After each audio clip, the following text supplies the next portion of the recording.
Ketika ada sengketa, ini namanya kan sengketa.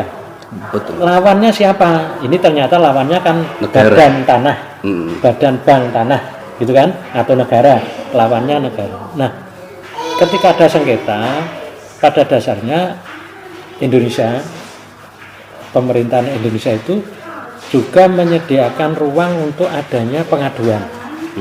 Pengaduan adanya sengketa. Nah, tadi sudah disampaikan Cak El, ketika mungkin memiliki bukti-bukti yang kuat, maka pengaduan itu bisa disampaikan kepada siapa? Tentu kepada pihak yang menjadi tim penerbitan tanah terlantar.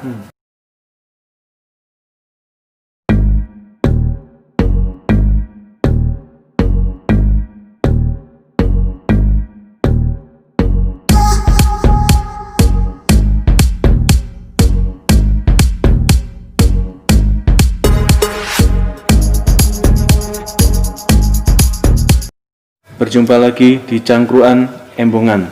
Sehat, Mbah? Sehat, Jo? alhamdulillah. Sehat, Cak El? Alhamdulillah, selalu baik. Cak Abang juga sehat.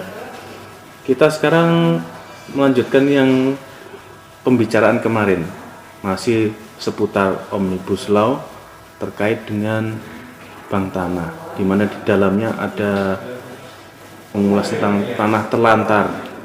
Oh gitu ya. Iya. Iya. Ini kira-kira apa yang disebut dengan tanah terlantar?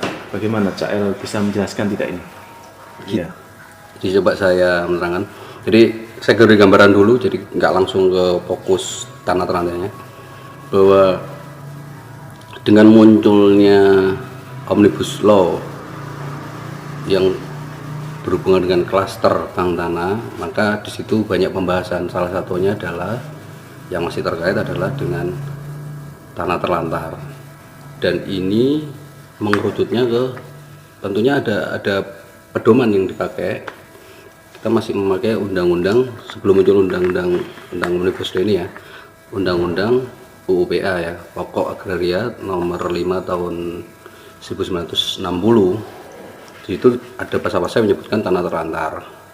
Undang-undang itu ada pembaruan tentang hukumnya di peraturan pemerintah nomor 11 tahun 2010 mengenai tanah terlantar. Dilanjutkan lagi dari PP peraturan pemerintah nomor 11 tahun 2010 itu peraturan kepala BPN PKBPN nomor 4 tahun 2010 juga. Kalau di PP 11 2010 itu identifikasi dan pendayagunaan tanah terlantar. Di peraturan kepala BPN nomor 4 tahun 2010 juga itu mengenai tata cara tentang penertiban tanah terlantar. Lah, kalau tadi pertanyaannya Cak Abang, apa itu tanah terlantar? Sebenarnya bisa di googling sendiri. Silakan searching di situsnya Kementerian Tata Ruang dan Kepala BPN ya, Agraria dan Tata Ruang _Kepala BPN, sangat lengkap di situ, banyak pembahasannya. Jadi intinya bahwa wilayah Indonesia memiliki tanah harus dioptimalisasikan, karena seperti kemarin kita bicara tentang bank tanah, bahwa tanah itu memiliki fungsi sosial yang antara lain untuk kesejahteraan masyarakat. Cita-citanya kan seperti itu. Data Indonesia salah satu untuk mewujudkan cita-cita kemakmuran yang berkeadilan dan seterusnya dari Indonesia itu melalui tanah. Harus diusahakan, dikelola dan dimanfaatkan sesuai dengan haknya. Kalau itu tidak, maka tidak optimal. Kalau tidak optimal, maka banyak hal yang kita ternyata mengalami kerugian dengan adanya tanah-tanah yang tidak dimanfaatkan secara maksimal. Antara lain munculnya mafia-mafia tanah, sehingga kita beli tanah harga mahal kalau itu tidak dimanfaatkan. Karena apa? Ada spekulan beli tanah dibiarkan, jadi dibiarkan selama berpuluh-puluh tahun dengan maksud jadi harga mahal di kemudian hari, sehingga masyarakat sekitar itu tidak bisa membeli tanah tersebut. Makanya muncul ide-ide seperti ini, perbaikan-perbaikan hukum, karena soal pertanahan itu salah satu cara untuk menuju kemakmuran yang berhubungan dengan fosil tadi. Makanya kan manfaat yang terutama saya pernah baca itu ada 4 hal.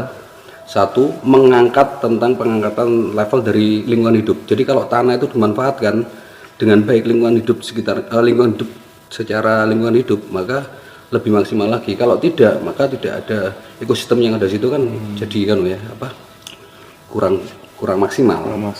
Yang kedua itu adalah mengangkat kemiskinan dan membuka lapangan kerja, tentunya saling keterkaitan. Tentunya yang miskin yang punya tanah susah tinggal, ada cara-cara pemerintah. Terakhir kan kemarin dibuat sertifikat ya dari pemerintah kita, Bapak Presiden Bapak Jokowi memberikan sertifikat secara massal. Itu tujuannya supaya punya hak, sehingga mereka tenang bahwa secara hukum mereka tidak ada usikan lagi ya. Itu salah satunya mengatasi kemiskinan dan membuka lapangan kerja. Tentunya kalau dimanfaatkan untuk industri, menyerot lapangan kerja, buruh dan sebagainya sampai tenaga ahlinya. Kalau dibuka pertanian, di situ juga bisa digarap secara ekonomi. Itu 2 ya. 3 itu poinnya tadi saya gabung soalnya yang 2, 3. Meningkatkan daya tahan atau ketahanan, bahasanya ketahanan pangan dan energi, itu fungsi tanah. Itu gambarannya kalau ada tanah terlantar tidak dimaksimalkan. Makanya dengan adanya undang-undang Omnibus Law ini melalui Bank Tanah yang mengacu ke Undang-Undang Pokok Agraria di tahun 60, diperbaiki di peraturan pemerintah nomor 11 tahun 2010, diperkelanjutan lagi di peraturan kepala BPN mengenai tanah terlantar, maka diharapkan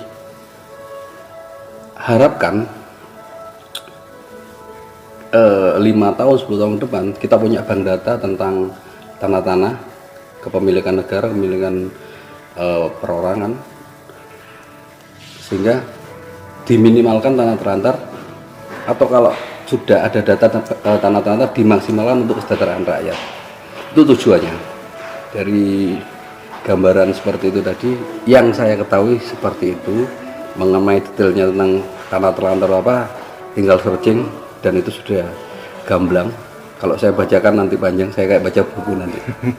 Oke, KL. Nah, terus bagaimana misalkan ada masyarakat yang tahu ada tanah terlantar dan di mana masyarakat ingin memanfaatkan tanah tersebut untuk kepentingan masyarakat. Sepengetahuan KL, apa yang harus dilakukan oleh masyarakat tersebut? Iya, ini pertanyaan yang menarik ya. Tapi kalau saya sebagai orang awam ya, harus tahu dulu itu tanah benar-benar terlantar atau masih indikasi terlantar, karena ada aturan tentang yang saya baca bahwa tanah itu masih diindikasikan terlantar, dibedakan ya sama tanah terlantar. Berarti kalau tanah terlantar jelas-jelas sudah ada kepastian bahwa itu tanah terlantar dan itu biasanya diambil alih oleh negara menurut undang-undang dan peraturan pemerintah, baik itu juga peraturan kepala BPN. Nah, kalau dimanfaatkan, saya pikir kalau masih indikasi nanti ternyata ditemukan benar terlantar ya bisa diambil alih oleh negara, karena tanah terlantar kan nanti dimiliki oleh negara. Itu yang saya paham. Tapi lebih detailnya ini karena ada sang budayawan kita, sang spiritual kita, kira-kira seperti itu atau bagaimana, Mbak? Baik Cak Abang, Cak El. Wah, lumayan. Saya mendengarkan dialognya cukup hangat. Dan saya pikir ini penting bagi masyarakat karena bagaimanapun kan menyongsong hal baru yang Omnibus Law kan gitu ya. Baiklah Cak El. Semoga pendapat kita nanti bisa menjadi alternatif lah. Artinya belum tentu ini kebenaran kan. Setiap orang nanti kan punya kebenaran, punya pendapat, tafsir hukum sendiri, punya tafsir. Jadi ini hanya sebuah anggap aja pendapat kan gitu ya. Nah, tadi pertanyaannya adalah bagaimana kalau kita itu melihat tanah terlantar, kan gitu ya. Nah, ketika betul tadi disampaikan oleh Cak El, jadi apa itu terlantar atau tidak kita kan tidak tahu ya. Karena kalau terlantar berarti kan sudah ada sebuah pengawasan atau penguasaan dari Bank Tanah, kan gitu kan. Namun yang perlu dimengerti kan Bank Tanah sendiri juga belum terbit, belum terbentuk. Nah itu, dan ini pertanyaannya tentu bagaimana kalau sudah terbit Bank Tanah, kan gitu kan, apa yang dilakukan. Nah, menurut rancangan peraturan pemerintah terkait dengan tanah terlantar, itu di situ ada aturannya, yaitu tanah terlantar itu bisa memang secara aktif itu dilakukan audit oleh instansi. Instansi itu berarti BPN tingkat kabupaten, tingkat provinsi gitu, sesuai luasnya sampai pemerintah pusat. Terus ada juga memang orang yang mendapat izin itu melaporkan instansi, izin yang diberikan kemarin saya tidak memanfaatkan karena tidak diperpanjang. Tidak diperpanjang karena biayanya belum ada gini. Itu berarti pemberitahuan dari pemilik hak. Pemilik hak itu siapa aja, hak pengelolaan, hak guna bangunan, hak pakai apa, pokoknya dia yang punya hak. Dia melaporkan secara aktif. Jadi instansi, terus siapa yang punya hak, lalu ada juga dari masyarakat. Masyarakat sekitar. Tadi yang ditanyakan tadi. Iya. Masyarakat, ketika namanya masyarakat kan tidak tahu persis bagaimana, status tidak tahu. Cuma yang ditahu kan kok kosong tanah terus, itu kok kosong terus, sama sekali tidak ada orangnya.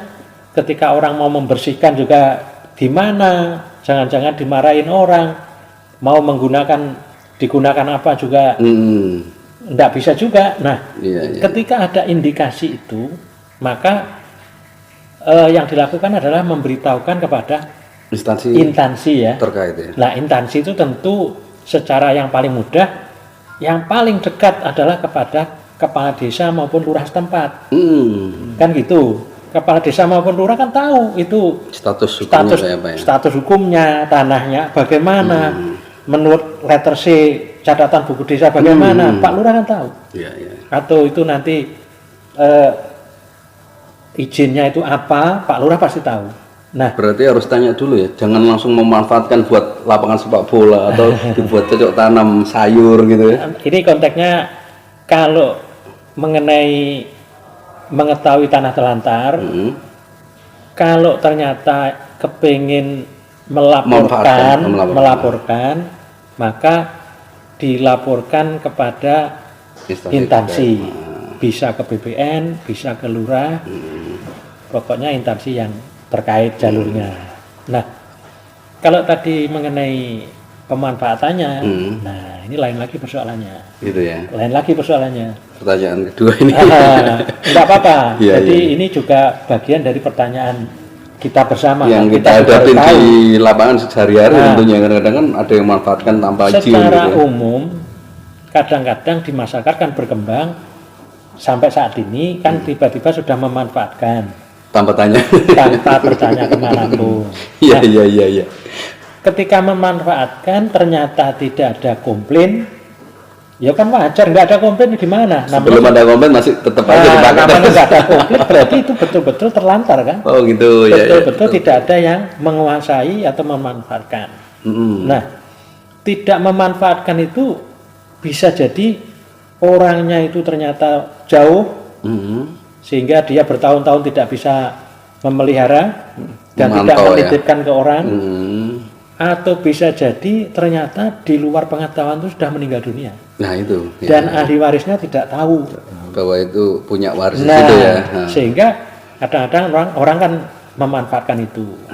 Nah, menurut rancangan peraturan pemerintah, jadi sebelum berlanjut, rancangan peraturan pemerintah nanti juga kita ketahui nanti pasti ada petunjuk teknisnya melalui keputusan Menteri Agrarianya, melalui Kepala BPN. Kepala BPN nanti kalau menyangkut badan bank berarti melalui surat putusan keputusan dari Kepala Badan Bank Tanah Terlantar tadi, Bank Tanah. Bank Tanah. Jadi nanti pasti ada petunjuk teknisnya. Dan sekarang kita peraturan pemerintah itu baru rancangan. Nah, berkait dengan pemanfaatan tadi adalah ketika orang memanfaatkan, ya itu sudah berlangsung dari dulu. Banyak ya. Nah, banyak kejadian ketika ya. nanti bagaimana solusinya? Jadi menurut aturan rancangan peraturan pemerintah berkait dengan tanah terlantar tadi, ketika tanah itu ternyata dikuasai oleh perseorangan dan dia menempati tanpa hak, ini bagaimana? Nah, tentu menurut rancangan pemerintah tadi berarti orang itu kan tidak punya hubungan hukum, hanya menempati. Iya. Namanya hanya menempati berarti tidak punya hubungan hukum. Sehingga ini penjelasannya bagaimana kita masih menunggu peraturan dari pemerintah, PP-nya maupun dari pelaksananya bagaimana. Yang jelas tidak punya hubungan hukum. Apakah nanti bisa memiliki apa tidak, itu nanti sangat tergantung dari kepala bank tanah ya. Karena kan menyangkut peruntukannya. Bisa diusir atau memiliki dengan kompensasi tertentu atau dengan kompensasi kalau mau menggeser itu nanti. Apapun itu gambarannya nanti ya. Gambarannya nanti, karena ini sangat tergantung dari PP itu sendiri. Bank tanah. Bank tanah ya. sendiri peraturannya juga belum ada karena masih menunggu dari PP ini terbit, baru Menteri Agraria dan Tata Ruang membuat aturannya, baru turun kepada kepala banknya, sehingga seluruh pertanyaan itu nanti akan dijawab ketika sudah ada teknisnya. Kira-kira demikian. Gimana ya Bang? Sudah paham ya? Gambarannya tentang ini. Jadi saya agak tercerahkan ini mengenai sama Cael. Jadi oke Cael, ini ada kebetulan ada pertanyaan terkait bila mana ada suatu tanah yang kemudian sudah ditetapkan sebagai tanah terlantar dan kemudian diketahui ada ahli waris yang mencari. Ahli warisnya, itu tanahku ternyata gitu ya. Gitu. Di tanah terlantar itu ternyata gitu, kira-kira kayak gitu ya. Iya. Kira-kira ada konflik nanti antara si pengklaim, tentunya pemerintah itu ya. Benar. Jadi kalau ada seperti itu, saya kira nanti kan kalau aturan-aturannya kan kita masih menunggu ya. Tapi tentunya BPN, pemerintah melalui bank tanah tentunya itu kan sudah melakukan identifikasi dan penelitian. Makanya tadi kan kalau bedanya tanah diindikasikan terlantar itu belum dilakukan itu, masih diindikasikan karena apa? Tidak dimaksimalkan pemanfaatan, pengolahan atau pengusahaannya sesuai dengan hak atas tanah tersebut yang diberikan oleh negara. Itu selama beberapa puluh tahun, 10 tahun, 20 tahun tidak ada aktivitas di situ, masih identifikasi. Karena apa? Harus diidentifikasi dan diteliti dulu oleh pihak yang terkait, tentunya pemerintah di sini. Tapi kalau sudah ditetapkan terlantar, tentunya sudah diambil alih oleh negara dengan batas-batas tertentu dan sebagainya. Dan kalau itu ternyata tiba-tiba suatu saat, ada ahli waris yang mengklaim di tanah tersebut, tanah terlantar tersebut adalah miliknya si ahli waris tersebut dengan bukti-bukti yang lengkap, tentunya bisa dilakukan. Kalau saya awam ya, diajukan ke pengadilan sampai ke MA untuk mengklaim bahwa siapa yang nanti yang benar. Itu versi saya, tapi sekali lagi kita harus detailkan ini pengejawantannya. Saya harus tanya ke Mbak Tarjo tentang ini. Gimana Mbak Tarjo? Baik, bagus, pertanyaannya bagus ya. Itu kemungkinan kalau terjadi di masyarakat semacam itu. Jadi kalau tadi sudah disampaikan, di dalam penerbitan tanah terlantar itu sudah ada penelitian, identifikasi, sudah ada pengumuman, bahkan pemberitahuan kepada orang yang namanya tercantum dalam tanah itu. Jadi secara prosedur kan sudah benar, diyakini kan semacam itu. Namun demikian ada orang yang merasa punya hak dari situ, mungkin dari sisi ahli waris, kan gitu. Nah, ketika ada sengketa, ini namanya kan sengketa. Betul. Lawannya siapa? Ini ternyata lawannya kan negara. Badan tanah, badan bank tanah, gitu kan? Atau negara, lawannya negara. Nah, ketika ada sengketa, pada dasarnya Indonesia, pemerintahan Indonesia itu juga menyediakan ruang untuk adanya pengaduan, pengaduan adanya sengketa. Nah, tadi tadi sudah disampaikan Cak El, ketika mungkin memiliki bukti-bukti yang kuat, maka pengaduan itu bisa disampaikan kepada siapa? Tentu kepada pihak yang menjadi tim penerbitan tanah terlantar. Tim itu siapa? Misalkan kalau penerbitan tanah untuk sertifikat, salah satu timnya kan lurah, kepala desa, sebagai bagian dari panitia A. Nah berarti ini kan bagian dari tim. Berarti untuk klarifikasi kan bisa ke Pak Lurah. Pak Lurah, gimana dulu ceritanya kok ini menjadi tanah terlantar, sedangkan saya itu nanti kan ada penjelasan. Nah setelah itu nanti itu bagian dari proses pengaduan atau amtrasi, itu bisa ke Pak Lurah tadi, atau setelah di Pak Lurahnya belum puas bisa ke bank tanah atau yang mengelola, atau bisa ke BPN kalau berkait dengan tanah itu dia pegang sertifikat atau tidak untuk melakukan pengaduan. Kalau yang sudah lalu namanya penyelesaian sengketa di luar pengadilan tadi, itu ada namanya semacam lembaga arbitrase atau lembaga mediasi, itu yang antara yang bersengketa ya? Antara yang bersengketa itu BPN menjembatani. Oh BPN. Nah, menjembatani para pihak untuk dilakukan mediasi. Nah, bagaimana kalau ternyata pihaknya BPN atau bank tanah, ya enggak ada masalah. Di situ sifatnya kan namanya klarifikasi. Berarti kan proses adu data begitu kan. Nah, setelah itu tidak mencukupi, tentu apa boleh buat kan? Berarti ada langkah-langkah hukum. Langkah hukum itu banyak. Bisa kalau ada unsur pemalsuan ya bisa pidana. Kalau ada ternyata ada jual beli yang bagaimana, ada akte yang dirasa tidak benar, berarti ada gugatan perdata. Nah, kalau sudah ngomong begini, teknis, apa boleh buat, peran pengacara, konsultan hukum, advokat, itu perannya di situ nanti. Sehingga kembali lagi, kita harus dibantu oleh ahlinya. Didampingi. Namun kalau merasa masih mampu, ya silakan. Tapi kalau dirasa sudah perlu lebih detail, lebih berarti harus ada pendamping.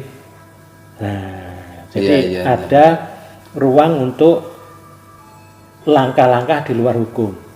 Jadi sekarang pun sudah ada itu di BPN.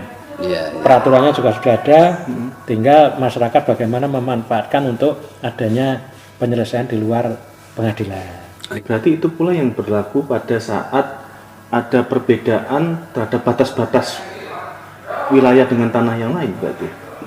Kalau ada perbedaan batas. Betul. Nah, berkelanjutan dengan pertanyaan berarti ya. Betul. Nah, kalau yang saya baca tadi, karena sebelum dilakukan itu ada identifikasi. Nah, ketika ada identifikasi itu secara umum dalam proses pendaftaran tanah itu kan ada kesaksian tetangga batas. Nah, itu berarti ketika ditentukan tanah terlantar berarti tetangga batasnya sudah jelas ya. Sudah jelas. Nah, ketika ternyata tidak ada kejelasan, itu persoalan lain. Yang itu perlu para pihak yang merasa dirugikan tadi yang memang harus mencari, mengusahakan. Nah, tadi kembali lagi, kalau merasa berat ya harus pakai konsultan hukum. Namanya gitu. Kemudian Cak El, bagaimana jika ada tanah terlantar yang awalnya digarap sebagai pertanian, kemudian akhirnya terjadi sengketa dengan pihak perhutani. Gitu ya. Iya. Itu sering kali saya dengar. Bagaimana itu? Baca ataupun dengar berita-berita kayak gitu ya. Iya. Ada di mana Jember atau Lumajang gitu ya, tiba-tiba nggarap terus diklaim bahwa lu itu kan miliknya Bang Pertani apa perhutani atau PTPN ya kalau nggak salah, akhirnya sampai sengketa, bahkan ada fisik tapi lebih nganunya kan di pengadilan. Ya tentunya kalau saya sebagai orang awam, kalau yang petani tersebut atau tukang kebun tersebut tidak merasa bahwa itu miliknya, atau kalau nggak salah, kalau merasa bahwa itu tanah warisnya saya nggak tahu lagi ya, tapi kalau bukan merasa hak miliknya tentunya iya senekat apapun tetap kalah, karena kan secara legal, secara apa ya, surat menyurat baik dari yang level bawah ya, lurah, Pak Lurah, kalau di daerah Pak Lurah biasanya itu paling vital, tugasnya banyak, antara lain soal tanah, dan biasanya konflik pertanahan itu awalnya emang di Pak Lurah itu, di sekitaran paling kecil itu kan. Ya pikir ya akan diusir, gimana lagi wong itu kalau bukan haknya, kalau memang itu milik perhutani atau PTBN. Ya kalau itu menurut saya, tapi kalau menurut Mbak Tarjo kan harus kita detailkan lagi kan ya. Baik, tadi sempat disampaikan CL itu ada kisah nyata gitu ya, iya. Di suatu tempat gitu. Baik, di dalam undang-undang omnibus nanti terkait dengan tanah terlantar, kaitannya lebih khusus adalah tanah perhutani atau hutan itu. Ketika di situ sudah HPL-nya, hak pengelolaannya itu pada perhutani, berarti kan sudah ada ketentuan, batasnya mana, luasnya berapa, siapa yang memimpin. Umumnya namanya kan sinder, dia membawai kepala hak pengelolaan hutan, HPH mana gitu ya. Nah itu kan di situ ada kepalanya, ada batas-batasnya, berarti kan punya dokumen. Nah yang pihak perhutani pasti punya dokumen, yang pihak petani pasti punya dokumen. Atau bisa jadi cerita saya turun temurun menggarap dari nenek moyang saya. Dokumennya ternyata nggak punya, tapi menggarap sejak zaman Belanda misalkan. Bisa jadi itu. Nah itu kan kita nggak ngerti juga. Ini case by case ya. Nah ini sengketa. Jadi ini namanya sengketa ya. Namanya sengketa. Apakah sudah menjadi ditentukan tanah terlantar atau belum? Maka menurut PP, menurut rancangan peraturan pemerintah, kalau itu tanah perhutani maka tidak termasuk tanah terlantar. Termasuk punya tidak. PTBN. Nah, punya PTBN. Kalau ternyata itu sedang diusahakan petani, berarti saat itu sedang dikuasai atau diusahakan petani. Berarti itu perlu penelitian, setelah itu perlu penetapan. Sehingga ketika ini milik siapa, perhutani atau milik petani masih belum jelas, berarti itu kan urusan antara perhutani dengan yang bersangkutan. Yang jelas bukan tanah terlantar kan, logika. Nah, betul. Logikanya bukan tanah terlantar. Tapi bagaimana kalau ternyata oleh bank tanah tadi atau BPN itu tiba-tiba ditetapkan sebagai tanah terlantar? Mungkin petani menganggap itu ada pelanggaran hukum yang merugikan mungkin. Atau bagaimana. Nah itulah. Itu kalau sudah rumit, maka tidak mau kembali lagi pada ahlinya kan, pada konsultan hukum, pada pengacara, tentu langkahnya bagaimana, apalagi ini menjadi segitiga antara perhutani, petani, bank tanah. Ya, ini kan menjadi segitiga. Tadinya hanya segi dua, menjadi segitiga, berarti perlu penelitian khusus lagi, perlu tata cara untuk mengusahakan, apa cukup dengan mediasi, kalau tidak cukup, berarti melalui ranah pengadilan, itu bagaimana rumusannya, apa yang mau dilengkapi untuk ke pengadilan. Ini kembali lagi nih. Ini perannya ahli hukum atau konsultan hukum mungkin di situ. Nah, ini saya kembali lagi bertanya, mungkin nanti ditujukan ke CL baru kemudian Mbah Tarjo. Sebagaimana misalkan ternyata ada suatu sengketa, sekarang ini sedang berlangsung, ya kan, terhadap suatu tanah yang awalnya diketahui sebagai tanah terlantar. Nah, kemudian keluarlah Omnibus Law ini, ya kan. Sampai ternyata karena ngomong tentang pengurusan sampai berkekuatan hukum tetap itu kan pasti lama. Iya kan. Ini sengketa betul. Sengketa kepemilikan toh istilahnya. Benar atau tidaknya. Nah, ini bagaimana dengan tanah yang awalnya dikira terlantar? Apakah Omnibus Law ini bank tanah nanti akan mengambil alih atau bagaimana terhadap sengketa yang sedang berjalan ini? Gimana Cak? Jadi memang karena proses sebuah pengadilan sampai menjadi kekuatan hukum tetap itu memang agak panjang. Jadi kalau menurut logika saya sebagai orang awam, Tidak mungkin bank tanah akan mengambil secara paksa karena ada prosedurnya. Jadi setiap ada tanah yang terlantar diambil gitu ya. Itu nanti seperti pertanyaan-pertanyaan episode channel kita sebelumnya. Bagaimana kasusnya, kasus ataupun nasibnya dari tanah-tanah adat, tanah-tanah kerajaan zaman dulu. Kan nggak segampang itu, ada prosedurnya. Saya pikir kalau ada sengketa ya selesaikan dulu sengketanya sampai berkekuatan hukum tetap. Pemiliknya siapa? Kalau pemiliknya negara ya sudah dicatat lah oleh bidang tanah. Itu yang menurut saya awam, gampang-gampangannya gitulah. Iya. Tapi ya detailnya kita tunggu jawaban dari Mbak Tarjo ini. itu saya orang awam sih. Intinya kan bagaimana kalau dalam ada sengketa kan sekarang ini jalan. Intinya ketika sengketa itu ibaratnya ada polis lain. Apa itu? Status quo. Status quo. Namanya status quo ya jangan bergerak kemana-mana. Tunggu aja sampai polis lainnya diambil kan. Iya. Masa termasuk negara pun tidak mampu ya untuk melakukan intervensi diambil paksa kan tidak mampu juga saya pikir. Karena gitu kan. ini menyangkut hak. Kalau menyangkut hak itu pemerintah bisa mengambil paksa kan ketika memang pelanggaran tanahnya negara. Tanah negara yang diberikan konsesi atau izin kepada pihak swasta itu kan tanahnya negara. Ya suka-suka negara dong. Mau langsung dipanggil diambil malam ini atau besok itu kan suka-suka. Nanti kalau yang berkepentingan melawan ya silahkan. Tapi kalau ternyata ini di antara di luar masyarakat, di luar pemerintah, antara masyarakat ini ada sengketa, ya jangan. Ini kan namanya polis lain kan diambil dulu polis lainnya. Kan gitu kan. Siapapun yang mengambil ya enggak boleh. Ada pelanggaran. Itu kan gitu. Jadi penjelasan dari Mbak Tarjo. Terus ini ada lagi. Bila mana ada suatu tanah yang dijaminkan Cak El ya. Tanah yang keperbang memang. Ya, biasanya kan banyak seperti itu. Dan tidak diusahakan. Setelah dijaminkan dibiarkan namanya ya. Apakah termasuk tanah terlantar? Iya. Jadi yang pernah saya baca ada aturan-aturan tentang hak milik ya. Nanti fokusnya kan hak milik, hak guna bangun, hak guna usaha beda dengan hak bangun.